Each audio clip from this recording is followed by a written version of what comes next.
terms seminar series on Islamic biomedicine, co-collaborated, co-produced, so to speak, between the Office Center for Islamic Studies and my program at the University of Chicago, and underwritten by the Council of Religious Trust.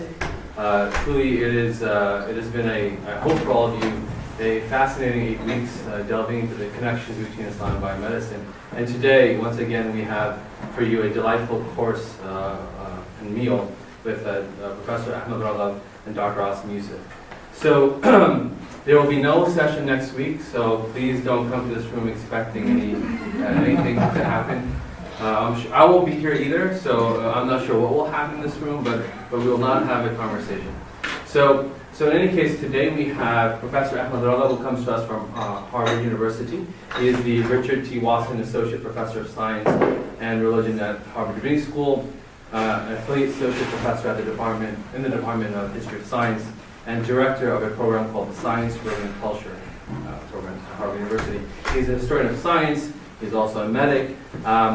He received his MD from Cairo University in 2005, and a PhD from an institute which I won't butcher its name, in France. His doctoral thesis and a book from that work came out called The Medical Islamic Hospital, Medicine, Religion, and Charity. So as an intellectual historian, he spoke to me about sort of how he got interested in madness, but he's moved away from that to more thinking about the connection between science and religion. Today he's going to speak to us about a project of his on prophetic medicine, with a talk entitled Prophetic Medicine, Medical Piety in the Medieval and Modern Islamicate Societies. And with that introduction, the floor is yours, sir. Thank you.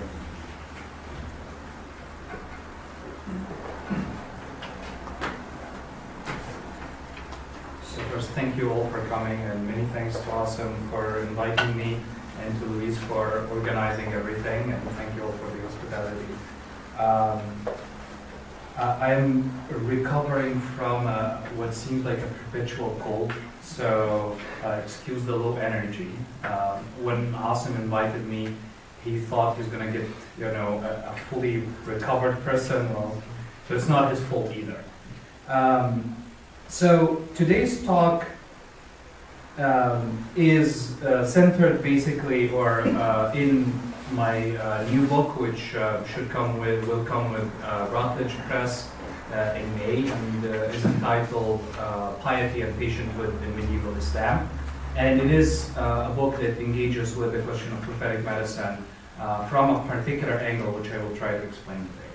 So the study of prophetic medicine, as probably some of you know, has been quite a fruitful field for discussion for quite some time, and for the study of a lot of people, scholars of religion, and also historians of science and medicine. And in most of the works that investigated or analyzed the history and the development of prophetic medicine, the focus has been always on the idea, on the comparing, if you will, the production and the knowledge in prophetic medicine and in prophetic medical literature with medical knowledge that existed at the time, and thinking about the role that prophetic medicine plays in contemporary practice in different Islamic societies. Now, when I started looking into this literature, and this is what I was telling Asim just before coming here, very interesting, I started to look through the different texts, particularly the more famous texts of prophetic medicine. The most famous, for instance, is Ibn Qayyim al-Jawziyah's Al-Tibb al-Nabawi, and Ibn Muflih Al-Tibb al-Nabawi as well. And the interesting observation that we immediately see is that neither of the two authors actually composed these texts as texts of prophetic medicine. In fact, Ibn Qayyim's text is indeed only a chapter or part of his larger encyclopedia Zad al-Ma'ad, which has a completely different sort of goal, that is basically to explain the method of the Prophet in general, and part of it only is about medicine. Ibn Muflih's book as well, on which Ibn Qayyim depended, is also not an independent text, but was composed originally as part of Al-Adab al-Shar'iyya, his, again, large encyclopedia. This particular finding, which again is not something that is entirely obscure, this is if you look at Zad al-Ma'ad, that's where you'll find that chapter, so it's not entirely obscure, but it made me think a little bit more about the place of this literature on prophetic medicine within the writings of these authors. So instead of looking at this text as independent and trying to analyze it as if it is a standalone text. I wanted to investigate more, why would somebody like Ibn al-Qayyim write something like this in the middle of his Zad al-Ma'ad? Or why would Ibn Muflih write a chapter of medicine within Al-Adab al-Shar'i? And this led me to a sort of a different investigation. Instead of comparing these writings to medical writings at the time, I looked more into the parent literature, if you will, from which this literature emerged, which is the literature of hadith. And so what I will try to do in this talk is to take this literature of prophetic medicine into a much earlier trajectory, sort of its earlier history, starting from the 7th and the 8th and the 9th century of the Common Era, and going forward into how this literature developed and emerged from the literature of hadith studies as opposed to from medical literature. And there, I argue, we will be able to look at the intersections that prophetic medicine provides for us from a different perspective. I argue that this new perspective, that again, takes seriously the place and the connection of prophetic medical literature within the literature of hadith, is more committed to what the actual authors of prophetic medicine actually intended to do. So in this talk, I will start by tracing the production, or what I call the production of pietistic archive, the archive of piety around the character of the Prophet from the 9th century on. And then I will focus more on what I call medical prophetics, again, the major or sort of the parent literature of prophetic medicine. And I will focus afterwards on, or take the idea of disease and piety and illness in particular and analyze this. And if we have time, and in discussing illness, I'm thinking more, or we'll be focusing more on physical illness. If we have time, I'll talk more about spiritual illness and also what I call piety of physicians. So to start with, I want to start with with Ibn Sa'd and his book Tabaqat al-Kubra. Now Ibn Sa'd died in 845, so this is a text that was produced in the first half of the 9th century, and Tabaqat al-Kubra is a particularly important text, as I will explain in a little bit. But what I want to start with is the very first hadith that Ibn Sa'd mentions in the second book of his encyclopedia Tabaqat al-Kubra. In this particular hadith, one of the companions asks Aisha, the Prophet's wife, how was the Prophet's manners? And she said his manners were the Quran. Now this particular tradition does not appear obviously first with Ibn Sa'd. It's rather a famous tradition that we find reported in so many collections throughout the 9th century.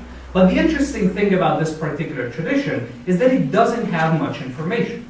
In fact, all the work of the scholars of hadith has been to precisely understand and indicate what did the Prophet really do, right? Even if we believe that the Prophet's manners and behaviors were basically an embodiment of the Quran, that doesn't tell us much about what the Prophet is actually doing. So the point, what I want to ask is, why does Ibn Sa'd start this particular volume with this specific hadith? The answer to this question is related to the very particular nature of this second treatise or second book in his encyclopedia. Ibn Sa'd's book Tabaqat al-Kubra is a book of tabaqat or generations, which became quite important in the beginning of the 9th century and developed along with the development of the sciences of hadith. The original birth of the tabaqat literature was basically to chronicle the different generations of hadith reporters, report about their lives, and provide the scholars of hadith with information about when these people lived, whether they met one another or not, and the different generations of masters and master reporters and their students, etc. And Tabaqat Ibn Sa'd is one of the earliest and biggest tabaqat literature that was produced, or books that were produced in this genre, and it is a huge encyclopedia that again conditioned what tabaqat literature would be like going on. In the first book of Tabaqat, and the first book is composed of two treatises. The first book is about the seerah of the Prophet. This is where he starts. So this is not the first generation, this is the Prophet himself. The first generation is the first Tabaqat Ula, is the first companions.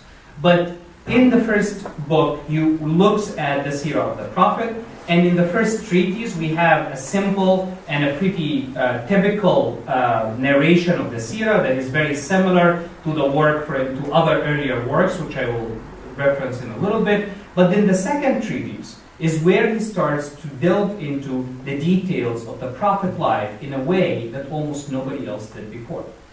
So Ibn Sa'd, after starting with this particular tradition, he starts to enumerate so many details about the Prophet's lives. And these include how the Prophet, for instance, ate, what he liked to eat, what he liked to drink, how he dressed, the kind of cloth that he liked, how he had sex, how he dyed his hair, how he moved, the names of his swords, the names of his spears, the different animals that he used. All of these details actually, which became afterwards quite commonplace, and we find them, for instance, in contemporary literature in a lot of books, were quite new to this type of literature. I would argue there is no major authors who actually composed a text that is fully dedicated to these details of the Prophet's life before Ibn Sa'd. In fact, if we look at the earlier literature of Sirah, for instance, and look at the earliest surviving manuscript or the earliest surviving text of Ibn Shihab az-Zuhri's text, and Ibn Shihab dies in the middle of the 8th century, so about a century before Ibn Sa'd, it is a decidedly political discussion. So again, hence the name Al-Maghazi, which was the old name As-Siyar al-Maghazi. It focused on the battles of the Prophet, on the issues of governance of the early state in Medina, and it focused primarily on the very political details of the Prophet's life.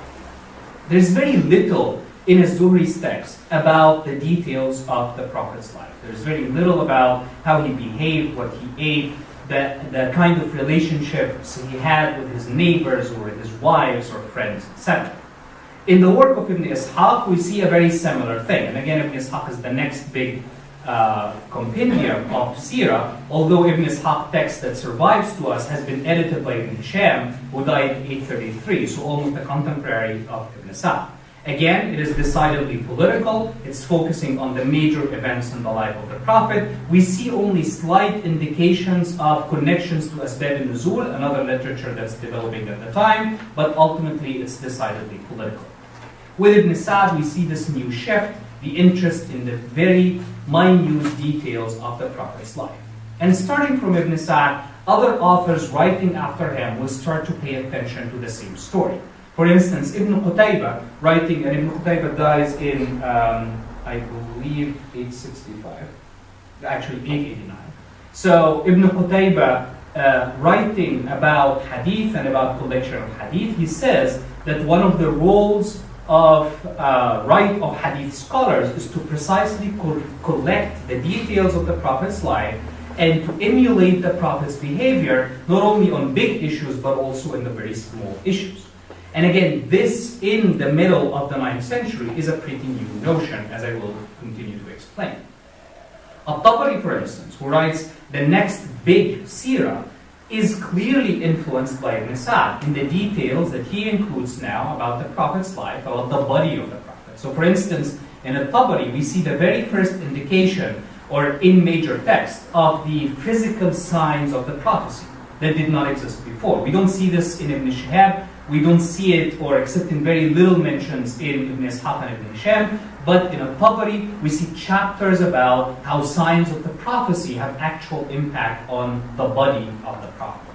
What I'm arguing is, in the middle of the 9th century, we see an emerging interest in the details of the Prophet's life that did not exist before. This coincides with the rising importance of hadith literature in general.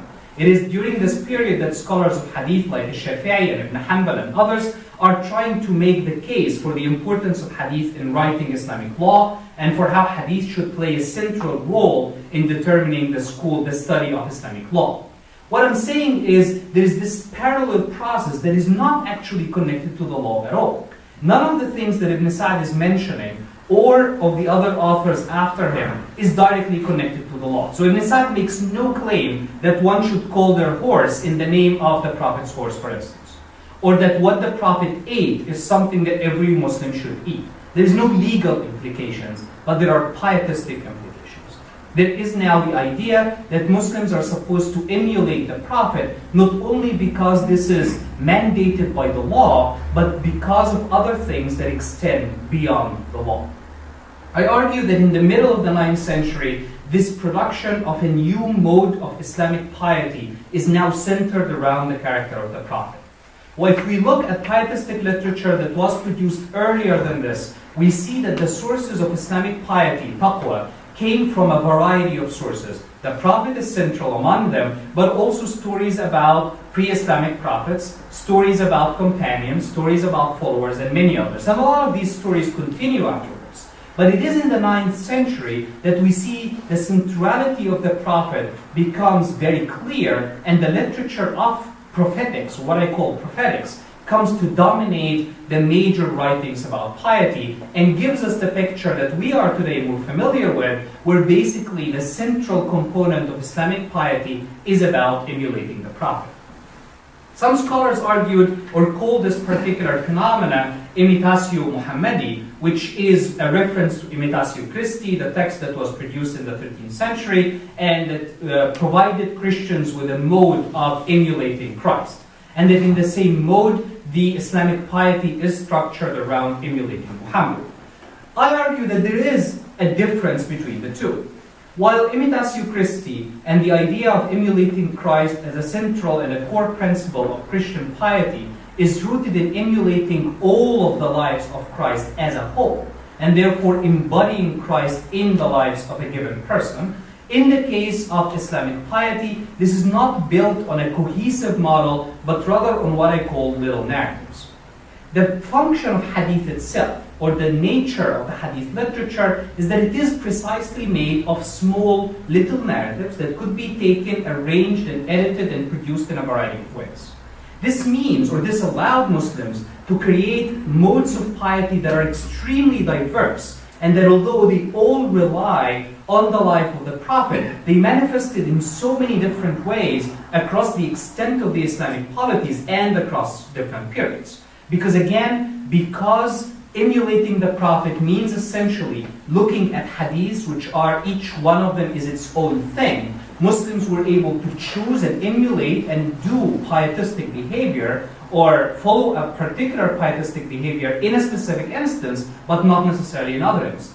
Or use these particular things that became central to their lives in a particular region, while they are not so central in the lives of other people. After the writings of Ibn Sa'd, or after the work of Ibn Sa'd in the middle of the 9th century, we see the interest in the details of the Prophet's life emerging not only in the Sirah literature, but also in the larger compendia of hadith. So for instance, we see the hadith compendium of Abdul Razak Sanani, we see Ibn Shayba, both produced in the first half of the 9th century, and then the famous canonical Sunni collections of Al-Bukhari and Muslim and Al-Nasai and Al-Tirmidhi, all of them produce chapters inside these compendia that do not have direct legal implications, but have more pietistic implications. Now, I have to qualify this a little bit by saying that Al-Bukhari and Muslim in particular, as many scholars have indicated and have shown before, had very clear, even more interest in legal issues than the other four scholars of the canonical hadith literature. And of course, that Ibn Abi Shayba, for instance, his compendium is much larger than any of the other six compendia, and therefore it had way more information and way more details. But in addition, so it's manifesting in the Sirah, it's manifesting in chapters in Hadith compendia, and it's also manifesting in new types of literature that's emerging at the time, which is called Ad-Dalail wa Shama'il. Ad-Dalail are proofs, Dalail al-Nubuwah, or proofs of prophethood, which are basically, and again, the proofs of the prophethood is in particular, or in general, the characters of the Prophet himself. So Ad-Dalail are not about the miracles of the Prophet, but the miracles of the Prophet in many cases are the Prophet's characters and manners. And therefore, the Dalail literature was also one interested in the details of the Prophet's life. And of course, the more famous, we have Shama'il, which includes basically the characters or the good characters of the Prophet. And these included, we have so many books of Shama'il that are produced in the 9th, 10th, and 11th century. Within the writings of these, or within this emerging literature, which I call prophetics, and I'm using here the plural of Nabawi and Nabawiyya into Nabawiyat, and this is what I'm translating as prophetics, which is basically the adjective that you would find in almost all of the titles of all the books talking about this. So this prophetics literature includes chapters that engage with so many things in the Prophet's life. So again, precisely because it's focusing on the details of the Prophet's life, it cannot follow a clear narrative in the same way that the Sirah does. So the Sirah Sirah authors can follow a clear chronological narrative, right? So either starting with the Prophet's birth, for instance, with the beginning of Revelation, with any particular moment, and simply arrange or organize the book along a particular chronological narrative. If you're writing Shama'il, on the other hand, you really can't do that because you don't have a chronological narrative. In fact, the whole point of the book is that you're not interested in the chronology, you're interested in the details. So how do you arrange these books? And here, we need to pay attention to another important literature that was a literary movement that's happening in the 9th century, which is the Adab movement. And the Adab movement is all these authors that have this kind of encyclopedic writings, that they are writing books and they are writing books and big compendia that touch on the variety of topics and give you little information about almost everything in life. So you open any of these big encyclopedia that were organized by or authored by the scholars of Adab, and they're writing about everything in life. In the same way, the books on Shama'il, but also the chapters in the Hadith compendia, including the canonical literature, the canonical texts, were organized in the same way that the Adab compendia were organized. In fact, a number of scholars remark that the writings, the organization of Al-Bukhari Sahih, for instance, mirrors in many ways the way that Ibn Qutayba was organizing his own books. So, the result of this, the prophetic materials are now organized in the disciplines and the interests of the readership rather than in the interests of the prophetic period. And that's where we can see literature that touches on medicine as these authors in the 10th century are understanding it. So they are no longer interested only in the medicine of the Prophet's time, 2 centuries before, but they are interested in whatever survives from the Prophet's time that touches on questions of medicine as they understand it in the 10th century. And there's a bigger discussion that we can talk about in the Q&A of how medical paradigms changed over these 2 centuries, but what is Islamic medicine in the 10th century is quite different from the medicine, for instance, that was practiced 2 centuries earlier. In this literature, we see the first chapters about medicine. And to trace them historically, the very first author who writes a chapter about medicine is Abdul Razzaq San'ani in his compendium. He has a chapter on hijama, he has a chapter on ta'un or plague, and he has a couple of other medical chapters. He's the very first one. All the earlier things do not have any explicit chapter on medicine, with the exception of Mu'ammar ibn Rashid. And this is an interesting exception because Mu'ammar ibn Rashid's compendium was actually collected by Abdul Razzaq San'ani himself, who was Mu'ammar's student. So, in a way, it is either starting with Abdul Razzaq himself, he is the first one who's paying close attention to medicine, or with his teacher, Mu'ammar ibn Rashid. In general, after Abdul Razzaq, we have a bigger chapter on medicine in Ibn Abi Shayba, and we have chapters on medicine in almost all of the Hadith compendia composed after this. Now, this type of literature, which I call medical prophetics, has a number of important characters. I want to say that the very first character of medical prophetics is that it is not about medicine. Although it focuses on questions of medicine, it is about the Prophet. In the sense that it is not interested in outlining the major diseases that are affecting the population at the time. It is not interested in medical theory. It is not interested in discussing even the central legal questions that physicians are asking about at the time. You'll find these in the fatwa literature, fatawa literature. But it is interested in in the emergence of medicine and illness in the Prophet's life. And so, if we can, in looking across these different compendia produced in the 9th and 10th and 11th century, what I found is that we have 4 main themes that keep repeating across all of these books. Now, there are so many other things that are discussed, but these 4 themes are constant themes that almost every single author discusses. And predictably, they are themes that are central to the Prophet's life. One is the Prophet's final illness.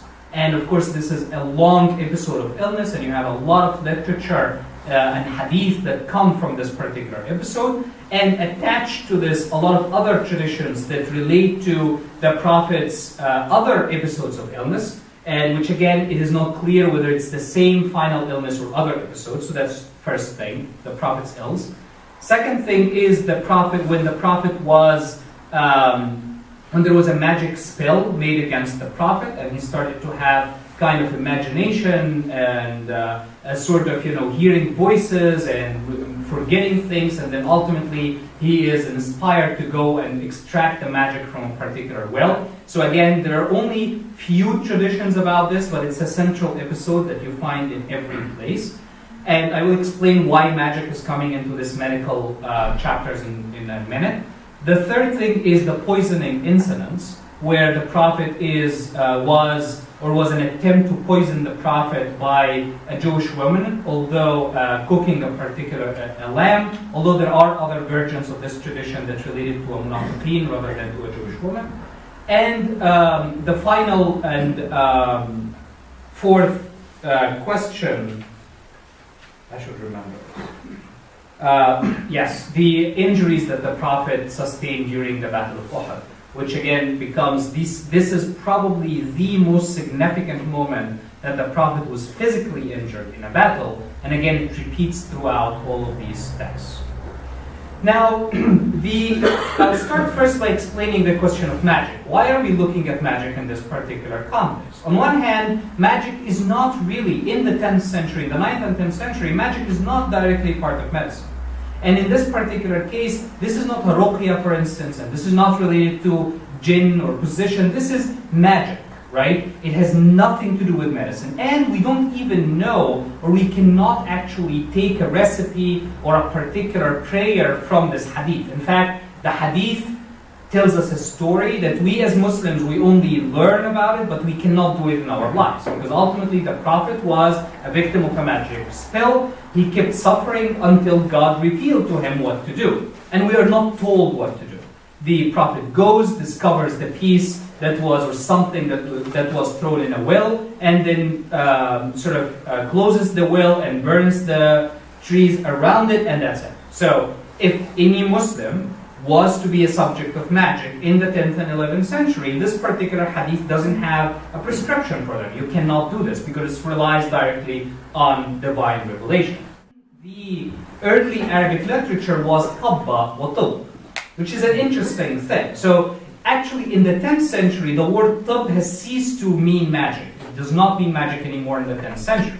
But these scholars realized that it actually meant magic in the Prophet's time. And therefore, almost all of them explain in the beginning of the tradition that tabba means to be a subject of magic, and therefore here's a tradition.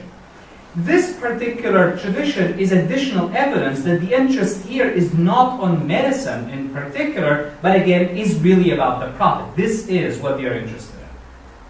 The other thing that I want to talk a little bit about, and then we'll come back to it, is the subject of the Prophet's illnesses, which is again a central subject that we talk about a lot. The Prophet suffered significantly before his death. There are a lot of reports that he suffered from fevers quite frequently, which again was a frequent condition at the time, and he also suffered from migraines and a variety of other headaches, and some of these conditions were related to moments of revelation in particular, as I will explain in just a little bit. But in general, the idea of having the Prophet's illness becomes a central, or the narratives around the Prophet's illnesses become a central part of the making of medical prophetics. And they allow for the creation of a particular space of piety around illness. There is wealth of materials about how the Prophet dealt with his diseases, about how the companions dealt with the sick Prophet, about how the Prophet dealt with the sick companions. And it is this wealth of literature that allows for the emergence of new views about how Muslims, pious Muslims, should deal with illnesses, which what I will explain in just a little bit, or focus on in particular. Now, this is the literature that's coming in the 9th and 10th century. Alongside this literature of medical prophetics, there is another literature that is more recognizable to us as prophetic medicine. What is the difference between the two? I want to highlight the difference here in the work of somebody called Ibn Habib al-Qurtubi, who is a significant scholar, an important scholar of hadith in Andalus, and one who was credited by introducing the Maliki discipline of law, the Maliki school of law, to Al-Andalus. And most of the major scholars that we know from Al-Andalus in the early period are actually the students of Ibn Habib, who again traveled to Egypt and Iraq in the late 9th century and early 10th century and learned there before going back to Al-Andalus. Now, later scholars criticized Ibn Habib's method of learning hadith, particularly because Ibn Habib was interested in learning hadith through books, which was something that was not sanctioned in the East at the time. It was common in Andalus, where they did not have major hadith scholars, but in the East, learning from the books without a master was something that is always very problematic. And so most of the people that Ibn Habib took traditions from in the East, he took it from their books, and although they did not refute the traditions themselves, they actually said that Ibn Habib should not consider himself one of their students. And this has an impact on our story that I will explain. But Ibn Habib writes this book that he calls Al-Mukhtasar fi al-Tibb, or the Summary in Medicine. And in this particular book, he collects a lot of prophetic traditions, but in this case, he's not organizing it around the major themes of the Prophet's life, he's organizing it around the major themes of medical practice. So this is the first time that we see a scholar interested in finding hadith that would relate to medical theory, for instance, so the theory of the four humors, or to find particular traditions that relate to the direct concerns of the physicians living during this particular period. So for instance, the major episode of the Prophet's injuries in Uhud doesn't appear in Al-Mukhtasar fi al-Tibb at all. The episodes about the Prophet's illnesses appear, but only to make very specific legal points about, for instance, that the Prophet sought treatment, that the Prophet examined physicians or asked whether a physician had experience or not. Again, this particular book was no longer focused on the life of the Prophet, but was using the life and the traditions of the Prophet to tell a story for the existing and contemporaneous physicians at the time. This particular book, because of the gaps in Ibn Habib's education, this book did not have any significant impact. It was hardly cited. People didn't really get influenced by its writings, and sort of we have this kind of blip on the radar in the 9th century that basically disappears and nobody is paying attention to it. Slightly after, a few decades after, we have a new book emerging now from the Shiite 12-verse tradition, which is Tibb al-A'imma, and that book again is focused now on medical issues. So in a way that is very similar to how Ibn Habib is writing, again focusing on the medicine rather than on the story of the Prophet. The Banu Bistam brothers, who are two brothers coming from a long lineage of 12-verse hadith reporters, are now writing this book, Tibb al-A'imma, that focuses particularly on medical questions. Quite a bit later, we see the work of Ibn Sunni and Abu Nu'aym al-Isfahani, and they both write a book, their books, and they are separated by about 80 years or so, or almost a century. And Ibn Sunni writes first a book that he entitles At-Tibb al-Nabawi, and then Abu Nu'aym al-Isfahani writes another book that is called also At-Tibb al-Nabawi, and that's modeled exactly after Ibn Sunni's book. In fact, Abu Nu'aym explains that his students came to him and told him, "Can you read Ibn Sunni's book with us?" And he looks at it and says, "Well, you know what, I'm going to write my own book." So he basically writes almost the exact same traditions, but using his own lines of transmission as opposed to the lines of transmission of Ibn Sunni, which I always think is a very academic thing to do. Write the same thing under your own name. But Ibn Sunni and Abu Nu'aym produce way more significant impact than Ibn Habib, precisely because Ibn Sunni and Abu Nu'aym are very important and very well-known and recognized scholars of hadith. Both of them have a significant number of students, they have significant influence, and the writings continue to be cited for a long time afterwards. In fact, Abu Nu'aym is way more famous and was well recognized, more recognized than Ibn Sunni. And for this reason, although Ibn Sunni wrote the first book, his book remains in very few manuscripts, and again, I don't think it actually exists in a modern print at all. When I consulted, it was only in manuscript form. While Abu Nu'aym's book, on the other hand, had so many manuscripts, it's a wealth of manuscripts, and it was printed in so many modern editions. In both cases, Abu Nu'aym and Ibn Sunni explain in the introductions of their books, and again, almost identical terms. So I'm going to talk about them because the two books are basically identical. They both write in the introductions of their books that we wanted to write a book about medicine in the Prophet's life following the tradition of the people of medicine. So they actually explicitly tell us that the way they are organizing their books is to follow the method of physicians.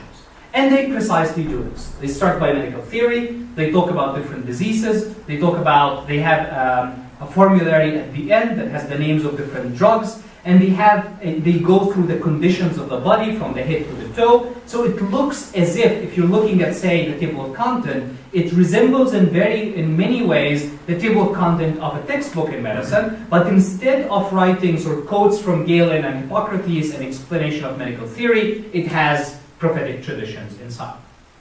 Now this poses important challenges. On one hand, there are a lot of things that physicians are interested in that simply were not a concern in the prophetic corpus. And more importantly, there might not be enough traditions to cover every single condition that they wanted to cover. So what they attempted to do is to use a number of strategies to fill in these important gaps. The first strategy is to introduce a number of other traditions that were basically considered to be weak or fabricated by previous scholars, and now they are bringing them back and introducing them into the corpus of prophetic medicine. Now here I have to make a note about the importance or the debates around the authenticity of hadith. While the authenticity of hadith, whether hadith is a sahih or hasan, or the grade of hadith, was important for legal scholars, and we have obviously the debates of Ibn Hanbal, or Ibn Hanbal lamenting that Shafi'i is using weaker traditions early on, they actually did not matter that much in what these scholars call al-raqa'iq, or the literature that is about piety. In fact, Ibn Hanbal himself, who criticized the Shafi'i for using weaker traditions in legal matters, said that it was perfectly okay for al-qassasin and for other people who are preachers on mosques to use weaker traditions if the intent of the tradition is still the same, which is to instill piety in people. Ultimately, there is no way to actually know whether this tradition was indeed fabricated or not. All of the prophetic corpus, you can't know 100% whether a given tradition is sahih or whether a given tradition is fabricated. And therefore, although you want to try to use the more authentic ones, or what you think are more authentic, in the legal corpus, it is perfectly fine to use weaker traditions in the writings about Prophetic, and also in writings about Shemaiah, etc. And therefore, when Abu Nu'aym is using these weaker traditions, he's not really deviating from the norm of hadith scholars at the time, but ultimately using the exact same method, which is when it doesn't relate to the law, you can use traditions that are weaker because it actually doesn't matter in this regard. It's only about making people think about the Prophet more and try to emulate the Prophet's life, which is a good thing. So that's the first strategy, using some traditions that were considered before to be weak and fabricated. I can explain a little. So Abu Nu'aym goes into a lot of debates around this in his other writing, like for instance Hilyat al-Awliya, and he has a lot of debates with, or Ibn al-Jawzi writes about him later. I can explain this in the Q&A if you're interested in his work and related to weaker traditions.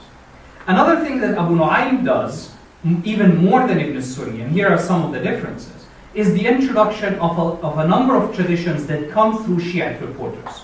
During this particular period, there was a clear, although a number of reporters that were still considered udul, or good reporters that you could report from, by the Sunni scholars, these Sunni scholars did not report from them because they had Shiite alliances or Ali tendencies. And of course, again, you don't really consider them liars, but you ultimately try to avoid a number of the traditions that come from them because of this idea of the political strifes and the religious strifes between Shiites and Sunnis at the time.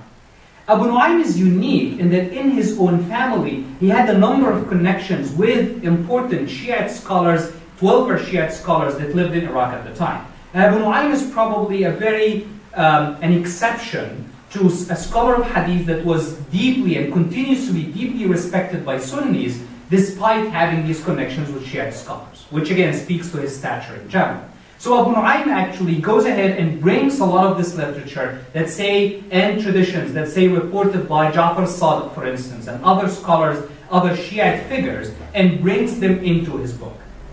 As a matter of fact, because of this, we find At-Tibb al-Nabawi by Abu Nu'aym listed in the Sunni literature as a book of hadith, but also listed in the Twelver Shiite literature as a book of hadith, because he relied on a collection or sort of bringing these materials together. So he actually takes a lot from Tibb al-A'imma that I just mentioned and brings it into the Sunni corpus. There are a number of other traditions that scholars have tried to see, or we do not know if anybody reported them before Abu Nu'aym. Now, this likely means that they existed in circulation, but were not actually collected in writings before Abu Nu'aym. So the three strategies: bringing some weaker traditions into the corpus, including traditions that existed in circulation but were never collected before, and including Shiite traditions. And the purpose of this is to expand the corpus and fill in the gaps.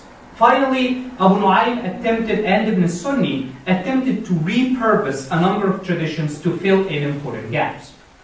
An interesting example is an important tradition, or a famous tradition, where the Prophet talked about how he got a particular type of headache, mostly migraine in a number of traditions, migraine after every instance of revelation. So every time that the angel Gabriel comes in and talks to the Prophet, particularly when a Quran is coming, not just a conversation, the Prophet suffers mightily from severe headache that also sometimes comes even with fever. And there are a couple of traditions that the Prophet mentioned. This was a sign of revelation.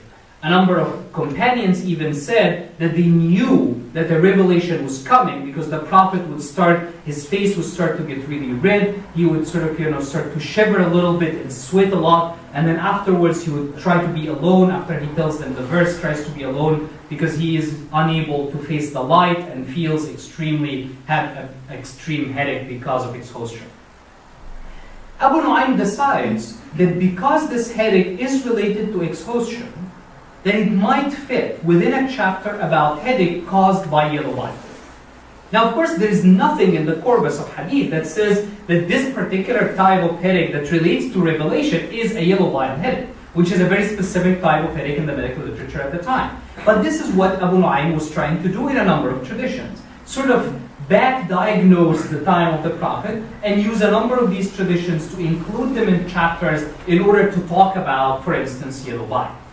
Is Abu Nu'aym, and I'm going to emphasize this point, is Abu Nu'aym saying that this was a headache that was caused by yellow bile? Of course not. He would never make such a claim because you could not know that. But what Abu Nu'aym is really saying, and again we got to think in the mentality of adab scholars, is that it looks very much like a yellow bile head, and therefore I'm going to place it in the yellow bile chapter. For instance, a tradition about how the Prophet's back hurt him when he was carrying stones during the construction of the trenches around Medina, and Abu Nu'aym uses this in a chapter about back pain. He uses it in a chapter about shoulder pain, and uses the same tradition on a chapter about sexuality and about the seed, because the seed in Arabic language at the time is connected to the back or a soul. And so again, the point is you use these traditions and repurpose them. The end result of the work of Ibn Sunni and Abu Nu'aym is precisely the construction of a new archive of medical prophetics, in the sense that there are so many traditions that are now entering into the corpus and becoming circulated, and these are the traditions that we see in later writings, like for instance, the writings of Ibn al-Qayyim and Ibn al-Muflih and others. How much time do I have? 5 to 7 minutes. Okay. So I had another example, but I'll leave that to the Q&A. It's about camel urine, but we can talk about this in the Q&A. Now, I'm sure there will be questions, right? Yeah. So, I want to shift from this into this additional literature that emerges from this corpus, but also from other corpuses, and focuses particularly on illness, and which I call the piety of illness. As I mentioned earlier, the episodes of the illness of the Prophet were central to the writings of these hadith collections for a very long time. And it becomes clear, or we see in the writings on the books emerging on Zuhd, that emerge, or renunciation of earthly life, that emerge in the 9th, 10th, and 11th century, that there are chapters that focus particularly on illness and that talk about how Muslims or pious Muslims should deal with their bodies when they are ill. Now, this particular literature has not been studied within the context of prophetic medicine. And again, if we're looking at prophetic medicine only from the point of view of physicians, we will not see this literature because it is basically embedded in Zuhd books. So nobody looks at the Zuhd books. But if we look at the prophetic medicine from the side of the scholars of hadith and trace how these particular hadiths are distributed across different books, we will see that the prophetic medicine literature is deeply connected to chapters about illness that exist in Zuhd books. In my book, I analyze a number of books, including the chapter of illness in Al-Bukhari. So Al-Bukhari is the only scholar, a collector of hadith, who includes a chapter on medicine and a chapter on diseases, Kitab al-Marad or Kitab al-Tab.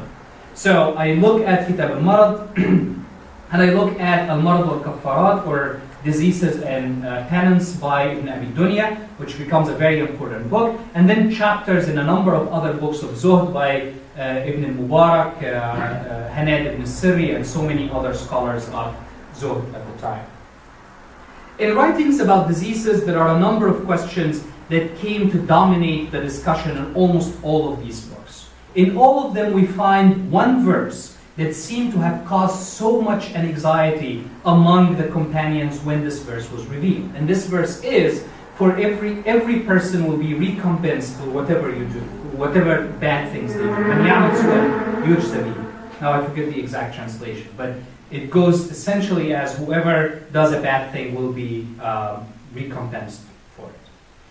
We have a tradition that comes from Aisha, another from Abu Bakr, another from Omar, and from so many other companions, and some from unnamed companions that go to the Prophet crying and saying, this verse destroys us. Aisha comes to the Prophet and says, this verse, I know the hardest and the toughest verse in the Quran. And when the Prophet asks, she tells him this verse. Abu Bakr comes crying and tells the Prophet, we're all doomed. Everything we do will never work. This is because if you get recompense for every little evil thing you do or bad thing you do, there is absolutely no chance of mercy. And the Prophet's response was related particularly to illness, that you will be punished for all the evil deeds that you do, not only in the afterlife, but also through the little things that you go through in life, including diseases, but also including so many distresses that happen in life. This verse that is mentioned in the beginning of every single chapter of all these books. In Al-Bukhari, for instance, the tradition itself is mentioned, but he puts the title of the first chapter of his book on diseases entitled Man Ya'mal Su'an Yujzabi. So again, the verse is the central narrative around the question of disease. This particular verse conditions the space of illness.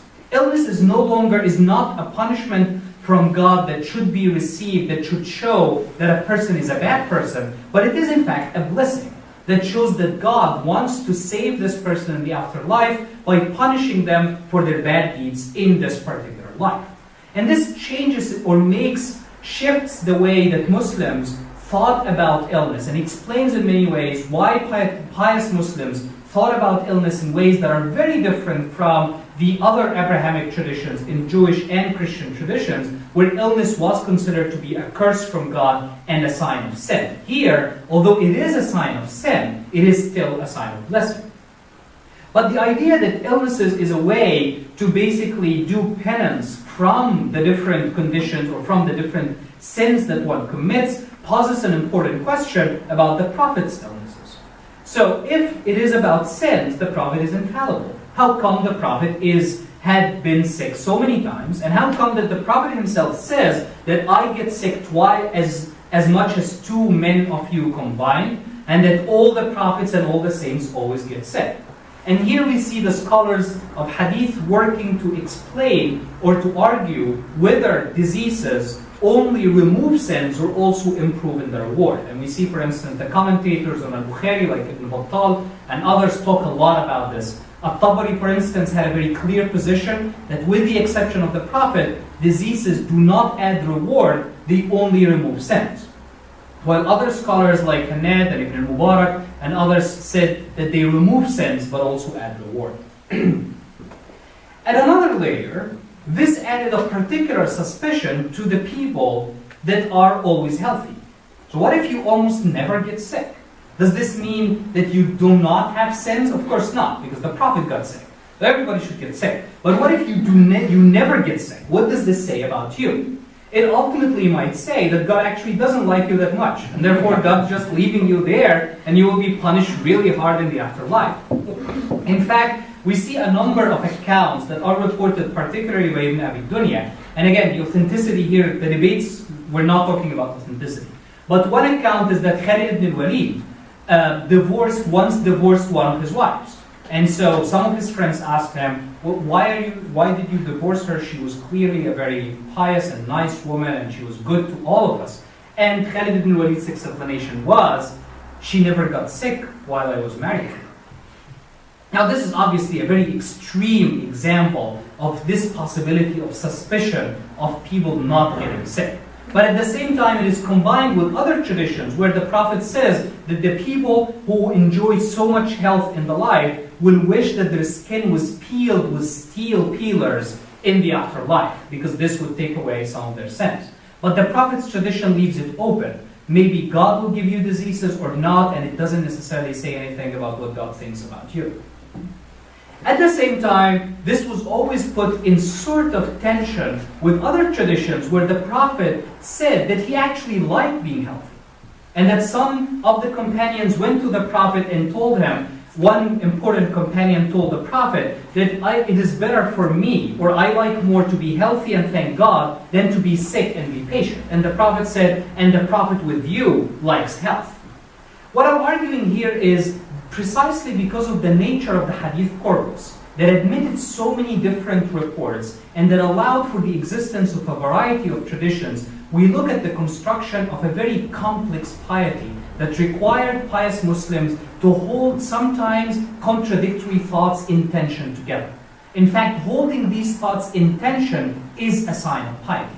Contrary to a lot of the contemporary discourse, and that comes sometimes from Orientalist traditions, that attempts to characterize Muslim piety as extremely simplistic, as in yes or no, contagion or no contagion, patience or no patience, accept treatment or reject treatment. If we look at the sources, they exhibit a much deeper layer of complexity. Pious Muslims at the time accepted the idea that there is no one single answer to a lot of these questions. That in many of these questions we require to have a level of ambivalence. That health and thanking God is good, and also illness and patience is good. That sometimes health is an indication that God doesn't like you so much, but also diseases could be an indication that you've been doing a lot of bad things. In many ways, it is this kind of ambivalence that allowed for the richness of the pietistic literature that we see in the Islamic heritage, that again, in the book I argue that our contemporary scholarship doesn't pay enough attention to the complexity of this pietistic discourse that was produced at the time, and the ambivalence that Muslims needed to hold in tension and to build their piety on. So, to conclude, there are so many things, but you can buy my book, so that's my plug for the day. That's my plug for the day. But to conclude, because I don't have time, that I can't say more in the Q&A. To conclude, what I wanted to say in the beginning of the talk, I said that the premise of this project is to take, sort of reposition the literature on prophetic medicine from where we as modern scholars put it into where it was actually composed. And I argued that a lot of evidence show that it was indeed composed in the confines of hadith and Islamic literature as opposed to in the confines of medicine. While it might be fruitful to argue or to question whether writings about prophetic medicine correspond or contradict with medical theory at the time, it is definitely not what the authors of prophetic medicine were writing about, and it is not what they were interested in, and it is not what the readers were thinking about. Instead, what the authors and readers are thinking about is precisely to create a pietistic and an ethical landscape that includes the practices of medicine and the practices of disease. And therefore, a pious Muslim would understand or have an imagination of a space, a pietistic space of illness, that would allow them to understand what to do and what to say and what not to say when you're sick.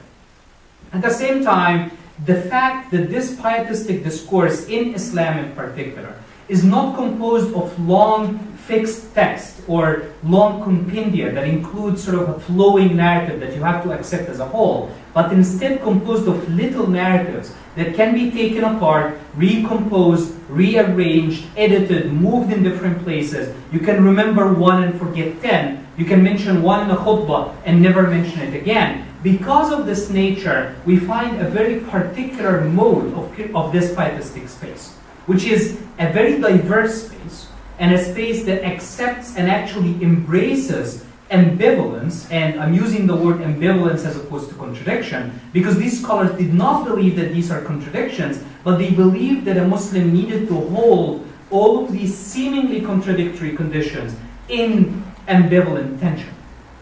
And it is this tension that allows you to understand the mercy of God, and that also allows you to truly understand what it means to be pious and to condition your relationship to the Prophet by accepting all of these accounts. Some of them are more authentic than others, but ultimately you really have no sure way of knowing whether the Prophet did all of these things or did none of them.